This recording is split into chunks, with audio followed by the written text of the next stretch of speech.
আমার মৃত্যু আমার জন্য দুঃখের নয়, আমার মৃত্যু আমার জন্য চিন্তার নয়, বরঞ্চ আনন্দের। আমি তো সেদিন থেকে ঘোষণা দিয়ে দিয়েছি, আমার জীবন, আমার মরণ, আমার নামাজ, আমার কুরবানি, কোনো জিনিস আমি আমার নিজের জন্য করি না, নিজের জন্য রাখি না, সব কার জন্যে? এমনও তো হতে পারে আমার জীবনের শেষ একটা মজলিস এটা সেজে গেছে, আমার জন্য আরেকটা মজলিস অপেক্ষা করছে, যেটাতে আমি অংশগ্রহণ করব না, যেটাতে আমাকে নিয়ে সবাই কথা বলবে, আমাকে নিয়ে সবাই ব্যস্ত থাকবে, কিন্তু আমি ব্যস্ত থাকবো না। নামাজ ছেড়ে দিয়েছো, তওবা করো, মাফ করে দেবো। জেনা করেছো, তওবা করো, মাফ করে দেবো। আকাশ সমান গুনাহ করেছো, তওবা করো, মাফ করে দেবো। আল্লাহু আকবার।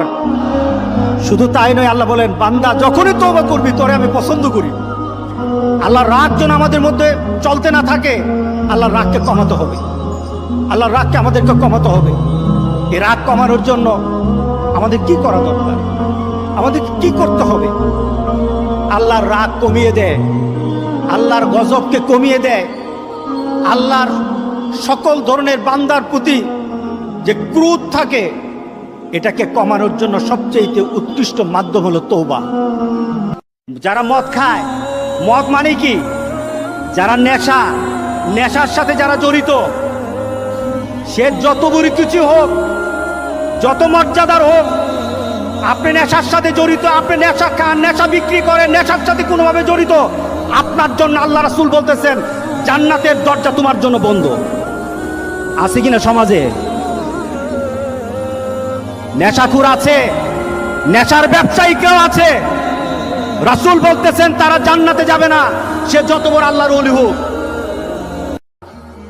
যে মা বাবার অবাধ্য সন্তান আছে কিনা সমাজে, জান্নাতে যাবে না। সে বড় হুজুর, কিন্তু মা বাবার সাথে খারাপ ব্যবহার করেছে।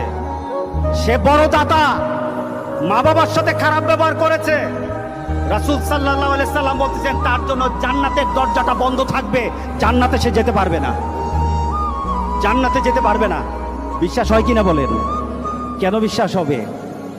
জান্নাতটা সত্য, সত্য না? দুজক সত্য, কোরআন সত্য, মুহাম্মদ সাল্লাল্লাহু আলাইহি সাল্লামের কথা সত্য। মুহাম্মদ সাল্লাল্লাহু আলাইহি সাল্লাম বলে গেছেন এই লোকগুলি জান্নাতে যাবে না, এটা সত্য। এর পিছনে চিন্তা করার কোনো সুযোগ নাই। এই সমাজের মধ্যে মা বাবার সাথে খারাপ ব্যবহার করার মতো ছেলে পেলে অনেক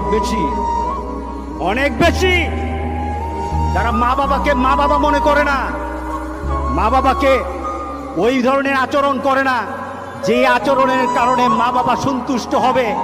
আর রাসূল সাল্লাল্লাহু আলাইহি সাল্লাম বলেছেন যে সন্তানের উপর মা বাবা সন্তুষ্ট, ওই সন্তানের উপর আল্লাহ সন্তুষ্ট। এক ছেলে